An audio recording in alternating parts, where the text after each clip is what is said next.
Just minute. या सो कैसे आपको कंप्लीट क्वांट स्ट्रेटेजी बनानी है, कैसे आपका एक शेड्यूल होना चाहिए जब भी आप किसी लाइक अगर आप किसी भी एग्जाम की आप प्रिपरेशन करने जा रहे हैं तो आपका क्या शेड्यूल होना चाहिए, है ना।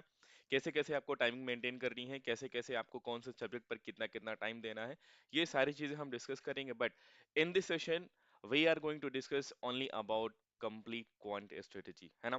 क्योंकि ज्यादातर प्रॉब्लम यही रहती है बच्चों को कि क्वांट में समझ में नहीं आता। तो बेसिकली मैं क्वांट का एजुकेटर हूँ, तो मैं आपको क्वांट के बारे में अच्छे से बता सकता हूँ, है ना। अगर मैं आप मुझसे पूछेंगे तो मैं आपको बता तो सकता हूँ हर एक सब्जेक्ट के बारे में, बट डेफिनेटली मैं उसी सब्जेक्ट के बारे में आपको अच्छे से बता सकता हूँ जिसमें मैं काम कर रहा हूँ, है ना, जिसका मुझे एक्सपीरियंस है। सो बेसिकली यहाँ पर चाहे वो कोई हाँ नॉन मैथ बैकग्राउंड का है या चाहे बैकग्राउंड का भी है ना, दोनों के लिए ही बेनिफिशियल है। कैसे कैसे आप चीजें मेंटेन कर सकते हो, कैसे कैसे आपको शेड्यूल बनाना चाहिए, क्या क्या चीजें हैं जो आपको अप्लाई करनी चाहिए, ये सारी चीजें आज के सेशन में हम डिस्कस करने वाले हैं। ठीक है। ये सेशन आपका ये सेशन आपका लाइक बेनिफिशियल रहेगा, चाहे आप बैंकिंग की तैयारी करते हैं या चाहे आप एसएससी की तैयारी करते हैं, दोनों ही के लिए आपका बेनिफिशियल रहने वाला है। तो फर्स्ट ऑफ ऑल अगर मैं बैंकिंग के क्वांट की अगर मैं बात करता हूँ तो आपको पता है ये तीन सेक्शन में डिवाइडेड होता है। पहला तो स्पीड मैथ हो जाता है ना।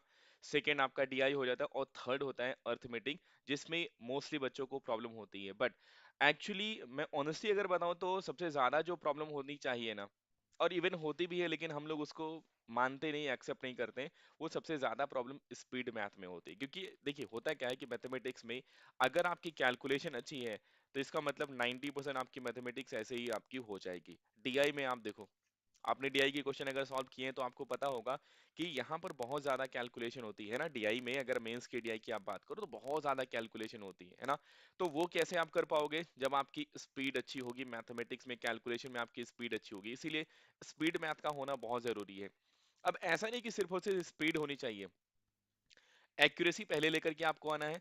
पहले एक्यूरेसी लेकर के आइए, उसके बाद में आपको स्पीड बनानी है ना। लेट सपोज मैं आपसे ये कह रहा हूं कि आपको कोई क्वेश्चन सॉल्व करना है तो आप प्रैक्टिस करो कि इस क्वेश्चन को हम ऐसे सॉल्व करेंगे। बट उससे पहले आप एक्यूरेसी लेकर के आओ। जब आप छोटे थे तो आपने पहले बहुत स्मूथली चलना स्टार्ट किया ना, आप तुरंत से नहीं भागने लग गए थे, है ना। आप धीरे धीरे पहले चलना स्टार्ट किया, उसके बाद में आ जा करके आज आप बहुत तेजी से भाग पाते हो। साइकिल आपने चलाना स्टार्ट किया होगा, आप कई बार गिरे होंगे, बहुत आराम आराम से आपने चलाई होगी, तब आज जा करके आप साइकिल चला पाते हैं, आप मोटरसाइकिल चला पाते हैं, आप कार चला पाते हैं, है ना। तो हर एक चीज में एक्यूरेसी बहुत जरूरी है। जब तक कि आपकी एक्यूरेसी रही होगी तब तक कि फिर आप स्पीड अगर आपने पहले पकड़ ली, एक्यूरेसी नहीं आई, मतलब आपकी कहीं ना कहीं गलत करने की आदत बन जाएगी, है ना। तो जो भी करना है पहले उसमें आप एक्यूरेसी लेकर के आइए, पहले आप उसमें महारत हासिल कीजिए, उसके बाद में आप स्पीड बनाइए। स्पीड पता है स्पीड बनाने की आपको जरूरत ही नहीं पड़ेगी, आप अपने आप से स्पीड बन जाएगी, है ना। आपको पता भी नहीं चलेगा कि कब आपकी स्पीड बन गई। सो थर्ड हम अर्थमेटिक की बात करते हैं। यहाँ पर भी कैलकुलेशन होती है, आपको माइंड कैलकुलेशन करनी पड़ेगी, आपको ओवरऑल लाइक ओवरली आपको कैलकुलेशन करनी पड़ेगी। स्पीड मैथ में अगर हम बात करें तो आपको simplification, approximation, number series and quadratic equation, ये चार के चारों ही टॉपिक ऐसे हैं ना कि अगर आपकी कैलकुलेशन अच्छी नहीं है, इसका मतलब आप यहाँ पर कभी अच्छा नहीं कर पाएंगे। चाहे मैं सिंप्लीफिकेशन की बात करूं, क्योंकि देखिए मेरी बात समझिएगा, ये सारे के सारे टॉपिक ऑलमोस्ट आपके प्रीलिम्स में आते हैं। इनसे रिलेटेड अगर आप कोई भी क्वेश्चन करने जाएंगे तो यहाँ पर आपको स्पीड की जरूरत पड़ेगी, क्योंकि इतने इजी क्वेश्चंस होते हैं कि हर कोई कर ले जाएगा। और अगर हर कोई कर ले जाएगा तो सिंपल सी बात है कि कहां पर आप अपने अपोनेंट से आगे जा पाएंगे, जब आप टाइम से मात देंगे, है ना। तो टाइम कैसे आप बीट कर सकते हैं, जब सिंपल सी बात है आप टाइम से बीट तब कर पाएंगे जब आपकी स्पीड अच्छी होगी, है ना। और सिर्फ स्पीड ही नहीं, वो एक्यूरेसी के साथ में वो स्पीड होनी चाहिए, तभी जाकर के आप अच्छा कर पाएंगे। ओके। नाउ सिंप्लीफिकेशन के लिए कुछ और भी चीजें हैं जो मैं आपको बताऊंगा अभी, है ना। Approximation, number series and quadratic equation, जब भी आपको इनसे रिलेटेड कोई आपको क्वेश्चन मिले तो आप कोशिश करें कि नंबर सीरीज का क्वेश्चन ना आप सबसे लास्ट में करें। क्योंकि नंबर सीरीज में बेसिकली होता है क्या, जैसे मैंने यहाँ पर लिखा 1, फिर मैंने लिखा 3, ठीक है, उसके बाद में फिर मैंने यहाँ पर लिख दिया 5, फिर मैंने यहाँ पर लिख दिया 7।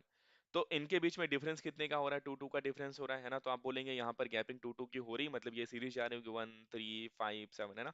लेकिन अब आप सोच रहे होंगे आपके अकॉर्डिंग यहाँ पर 9 आना चाहिए, बट मैं क्या कर रहा हूँ यहाँ पर, मैं ये सीरीज यहाँ पर लिख रहा हूँ किनकी, मैं यहाँ पर सीरीज लिख रहा हूँ जो ऑड नंबर्स होती है। या लेट सपोज अगर मैंने यहाँ से स्टार्ट किया है, ठीक है, अगर मैं यहाँ से स्टार्ट करता अभी तो आप समझ सकते हैं, है ना, क्योंकि ऑड नंबर से स्टार्टिंग है। बट लेट सपोज अगर 3 से स्टार्ट होता तब आप क्या बोलते, 3 5 7 ये ऑड नंबर है ना। लेकिन अब आप ये कहते हैं यहाँ पर 9 होगा, लेकिन मेरे अकॉर्डिंग मैंने क्या सोचा, मैं यहाँ पर 11 रखूंगा। क्यों? क्योंकि मैं प्राइम नंबर का एक सीक्वेंस लेकर के चल रहा हूँ, मैं प्राइम नंबर की एक सीरीज बना रहा हूँ। तो यहाँ पर 3, फिर 5, फिर 7, और प्राइम नंबर अगर मैं लेकर के चल रहा हूँ तो उसके अकॉर्डिंग 11 आना चाहिए, और आपके अकॉर्डिंग क्या आना चाहिए, 9 आना चाहिए। और इत्तेफाक से होता है ऐसा, क्या है कि कहीं ना कहीं हमारा, आप ये समझ लीजिए कि हमारा बैड लक होता है कि जो आंसर हमारा आता ना गलत होता है, वो सबसे पहले ही आपको ऑप्शन में मिल जाएगा। और हम लोग क्या करते हैं, हम जल्दबाजी में उसी को सही करके चले आते हैं, क्योंकि इतना टाइम तो होता है नहीं सोचने का, है ना। तो ये सारी चीजें आप अच्छे से समझ के रखें। नंबर सीरीज क्या है ना, कि नंबर सीरीज अगर आपने कोई क्वेश्चन बना दिया तो शायद मैं ना कर पाऊं, और अगर मैं क्वेश्चन अगर कोई बना दूंगा तो शायद आप ना कर पाऊं। जब तक कि आपकी और हमारी, यानी कि जो भी क्वेश्चन बना रहा होगा, उसकी जब तक कि आप मेंटेलिटी नहीं समझ पाएंगे कि क्या सोच करके उसने नंबर सीरीज का ये क्वेश्चन बनाया होगा, तब तक कि आप इसको नहीं कर पाएंगे। सो बेटर रहेगा कि आप सबसे पहले आप सिंप्लीफिकेशन, अप्रोक्सीमेशन या क्वाड्रेटिक इक्वेशन, इनके क्वेश्चंस को करें, बाद में आप नंबर सीरीज पर जाएं। ठीक है। डीआई में आपको टेबुलर फॉर्म मिल जाएगी, है ना, bar graph, line graph, pie chart, caselet DI, ये सारी आपको डीआई मिल जाएंगी। और अर्थमेटिक में ये सारे के सारे आपको चैप्टर्स मिल जाएंगे, जिसमें the most important chapters are percentages and ratio and proportion.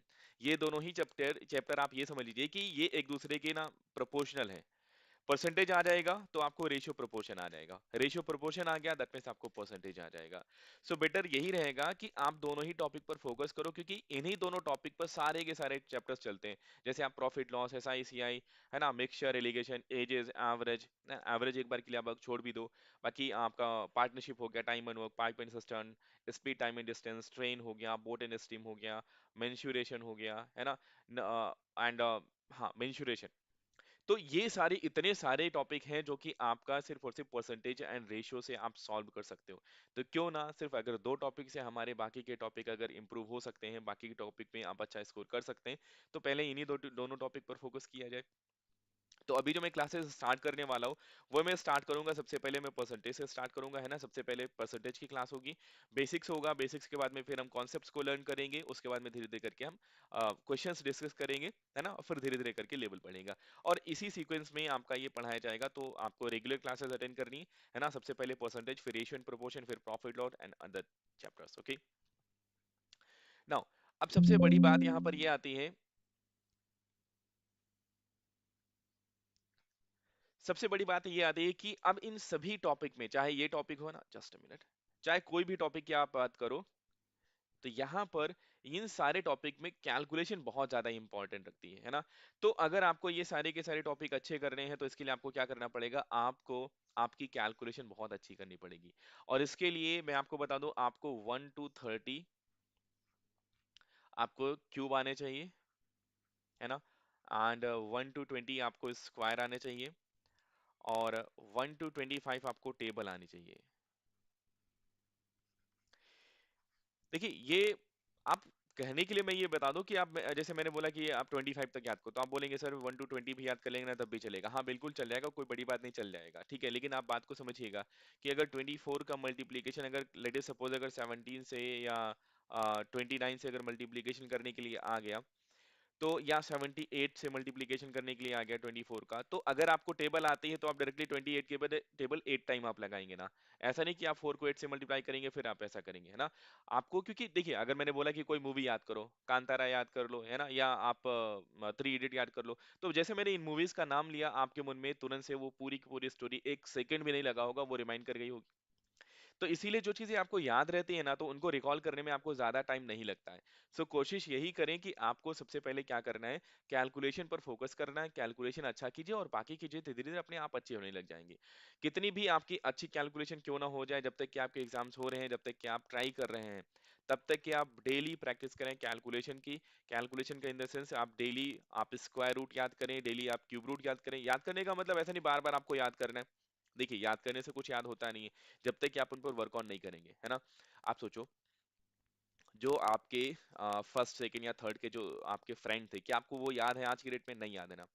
जिनके साथ आप काम करते हैं ना, वो आपको याद रहते हैं। तो ऐसे ही ये square root, cube, cube root, table, है ना, ये कॉन्सेप्ट्स कोई हैं, फॉर्मूले कोई हैं, ये भी वैसे ही हैं कि अगर आप इन पर वर्क करते हैं, अगर आप इनके साथ में वर्क करते हैं, तो आपको ये अच्छे से याद रहेंगे। अदरवाइज अगर आपने इनको थोड़ा भी छोड़ा, तो ये आप इनको तो पूरी तरीके से भूल जाएंगे। जैसे आप अभी ग्रेजुएशन आपका हो चुका है, 12th के भी आपके स्टूडेंट याद हैं क्या? जिनसे आप बात करते होंगे वो आपको याद होंगे, अदरवाइज आप सारे इंस्टीट्यूशन का जो आपके क्लास में पढ़ते थे उनके तो आप नाम भी भूल गए होंगे, आपको चेहरे तक नहीं याद होंगे।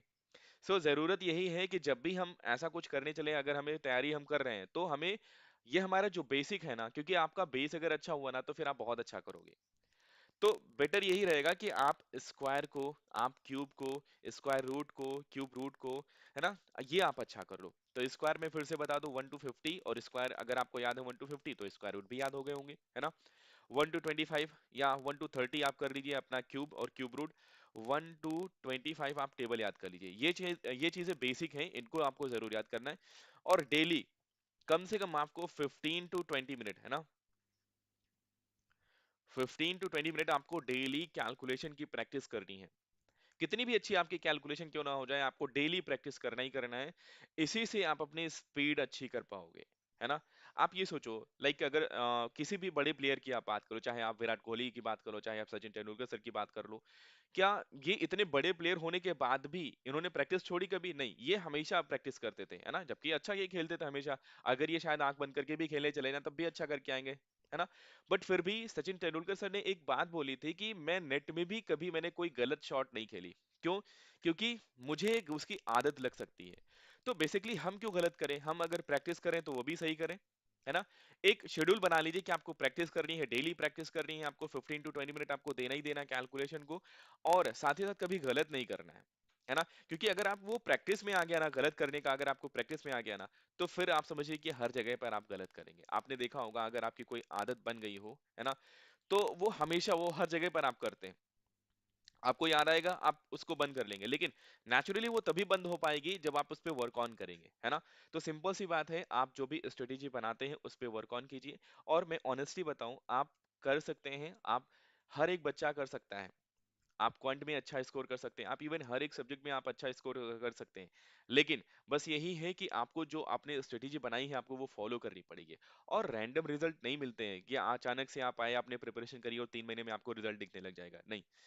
आप सोचो, आप छोटे थे, आपको बड़े होने में इतना टाइम लग गया, तो आप कैसे सोच रहे हो कि जो आपका ड्रीम है, जो आप करने जा रहे हो, वो आपको अचानक से मिल जाएगा? थोड़ा सा टाइम आपको देना पड़ेगा, है ना।